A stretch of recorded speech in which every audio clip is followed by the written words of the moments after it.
Well, I went through a rather involved task yesterday, or day before yesterday, putting all of my videos on this channel into their proper playlists, and at least giving them all some keywords and whatnot here and there. And it was an interesting exercise to go through 900 videos from the last 3 years. And I went from the latest one to the earliest one. And so I kind of saw myself getting younger and younger through the whole thing. And actually, it was just an odd experience. But it put a lot of those ideas through my head that I've been thinking about in the last few years. And for fun, I was trying to organize them today in sort of a blanket statement about religion. As you know, I'm kind of growing in this conviction that religion is not plural, that there's a singular religion with lots of traditions and lots of practices. And the thing that makes it a singular religion is this whole notion of a singular problem that has to be solved that's presented in all of the religions. And that problem is this sense of ego within us that creates this sense of separateness from the whole. You know, we see ourselves as separate from the environment, separate from the planet, separate from nature, separate from the animals, separate from God, separate from each other.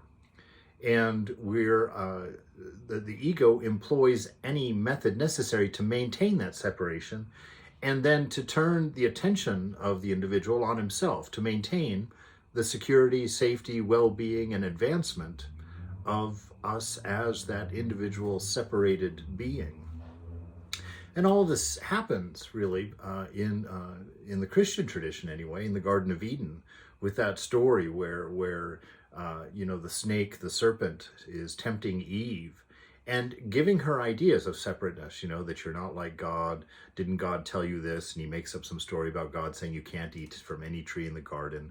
And she's like, oh no, we can eat from all the trees, just not this one tree. And he's like, oh, well, you know why? Because then you'll be like God if you eat from that tree, and you'll know the difference between good and evil. Well, at that point in the world, there was no good and evil. There was just perfect harmony and unity in paradise, in a garden.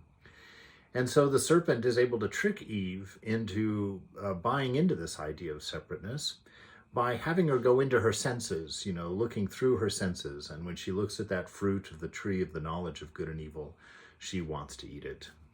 She says that it's beautiful to look at. It looks like it would be good for food, and that it would make her like God or give her wisdom. So she eats it. And of course, she's violated a fundamental principle in herself, in that divine nature, by doing this, by going into the senses and identifying with them, and thus becoming separate and individual, and thus exercising a small will, or a will separate from the whole. And so she gets caught with that and puts herself into a state which brings about a curse, which actually really isn't a curse. It's just sort of the cause and effect.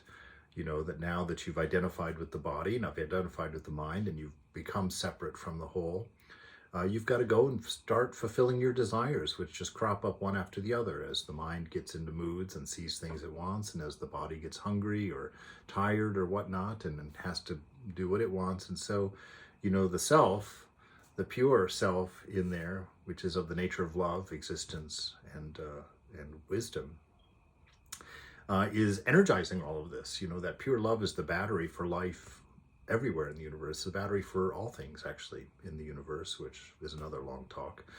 But this notion of separateness and this notion of egoism, where the spirit meets body, mind, and identifies with it, because all of the vices are just forms of emphasizing individual, taking, grabbing, wanting, pleasing, all those things. And all of the forms of virtue are the opposite. They're treating everything as a oneness, treating everything as a whole. And, loving your neighbor as yourself, doing unto others as you would have them do unto you. All of these virtues can be summarized according to Vivekananda, which he made both of those statements.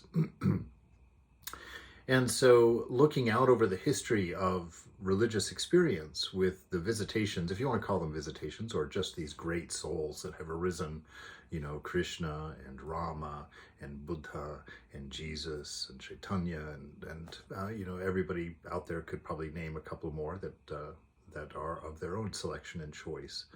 And each time one of these great souls manifested in the world, we saw it as a discrete, separate occurrence, because that's the nature of our mind with egoism, is always separating, finding difference, and creating objects, as it were. And so we've taken each one of these visitations through history of these great souls, and we've made them discrete and separate from all the rest, and identified them as a packaged religion, and that this religion is only true within itself, and it has nothing and no relation to do with all of the other religions that have come. Buddhism has nothing to do with Hinduism, or Hinduism has nothing to do with Christianity, and Christianity has nothing to do with Islam, even though we all know that they have historical roots that do bring many of them together in a single stream. But that separateness is never really emphasized or talked about, because the practitioners of this religion are also people of ego, who enjoy their separateness and enjoy being right and enjoy being the only and the best and beloved of God, and God is on my side, and other such nonsense. And so life goes on like that. But in truth, life is a flow. There is no multiple of religion. It's just life. There's not even a need for the idea of something separate called a religion, because life is religion. Even if you had no Bibles and no Qurans and no Dhammapadas or Vedas or any of those things, the world itself, life itself, experience itself is a Veda. You mistreat people, you're going to get it back. You're going to suffer for it. You're selfish, you're going to get it back. You're going to suffer for it. You just go. Everything is a give and take in this world. Every action has an equal and opposite reaction. That's karma. And so life is religion. And so all of our religions are really just trying to teach us to be present, to pay attention to these lessons, to life itself, to the effect of our actions, to the effect of our thoughts, to the effect of our desires, to the effect of our taking. And we're seeing that in the world today, where we have been a world of mega egos, just taking without any idea of needing to respect anything else about the whole but our own selves. We want our plastic, we want our weapons, we want our power, we want our fame, we want these things, and we are trashing everything in the process of getting it, because ego has deemed it, this service of self. And so here we are in this crazy world trying to figure out our problems, and really the problem is within each one of us. If you want to save the planet, which the planet's going to be fine, it's us that need saving. We're the ones that are going to go extinct. The planet's just going to keep spinning around the sun for another few billion years. But if you want a better world, be a better person. Reduce your ego. I'm convinced that ego is what the early Christians personified as Satan. That they gave him a name and a character because it's that selfishness, it's that separation, it's that my rights, me, that is causing all of this trouble. And if you're a me kind of person running after my, sit down and take a breath. Find some happiness in thinking about the well-being of others. Take a chance that you might not have it all figured out. And be free, because your ego is what keeps you bound.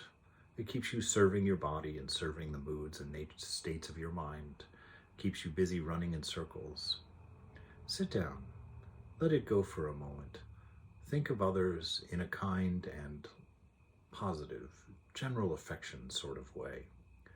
And realize that divine spark in you is the thing that makes you beautiful, makes you wonderful, makes you interesting, makes you unique. Sit and listen to that spark for a while, instead of this angered, befuddled, insecure ego that's always trying to puff up its imagined existence.